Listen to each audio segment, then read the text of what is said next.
Hello folks, I'm really sorry I can't be at the conference. I've got into an aeroplane and flitted abroad. But Vicky Ireland, who you know well, has insisted that I speak to you through this medium just to make sure that you're not deprived of my words of wisdom. You notice my eyebrow was up when I said that. So welcome to the conference. I'm very, very glad it's happening, and I hope anything that I'm about to say supports you in what you're trying to do.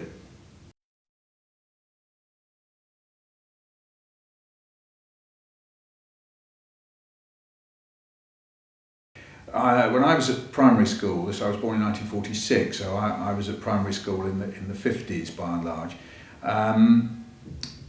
Well, this was the time of the 11 plus, so really the 11 plus exam kind of hovered over us and hovered over primary schools. It was like a sort of great sort of shadow of an eagle that sort of sat over schools while everyone cowered underneath it, thinking, how can we get as many children through the 11 plus?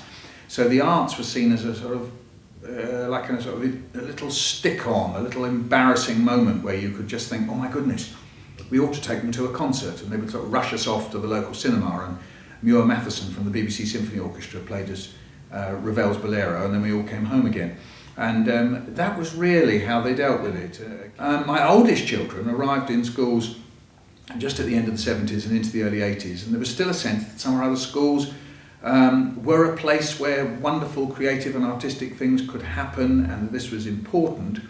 And then whoomph came the kind of cold air of, if you like, the 1890s of the 1980s, and suddenly this was mocked and scorned, and suddenly we had the knowledge model and the skills model and the all these other models and agendas and deliveries and all this sort of stuff came in, and really arts education was seen as peripheral. Now here we are again.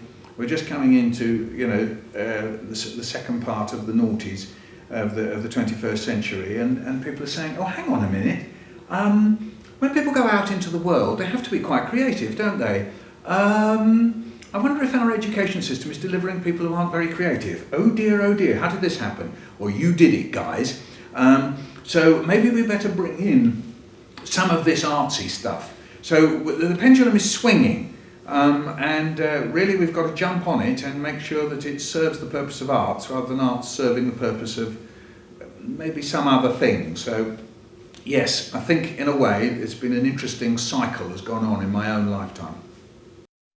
I think the most negative impact on children's arts is really a view of education, pedagogy and childhood itself is that what you have to do is take the child as a blank sheet or as just a piece of material, and what you do is you just apply stuff to it. It's basically the old jug and mug model, as it was called. That's to say, you treat the child as the empty mug, you have a jug full of water here, and you pour knowledge into the empty mug.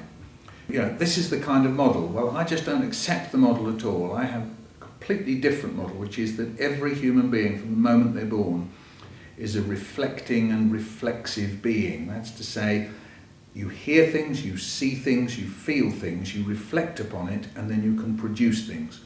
That is a completely different model. So if you're setting up education and thinking, what are we doing? At the heart of education should be discovery, investigation, and creativity. Those are the three things that you must have at the heart of education.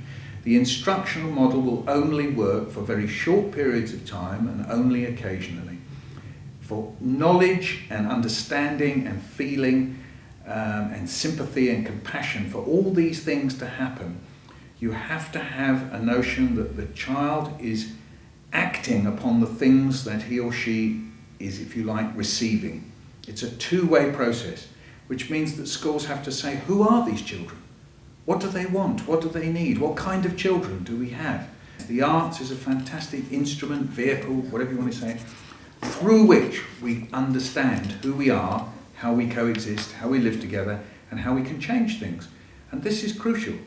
And it isn't integrated into people's lives. You know, we'll say, well, tomorrow we're going to do poetry. And then they do poetry for a day, and then it's forgotten about for 2 years.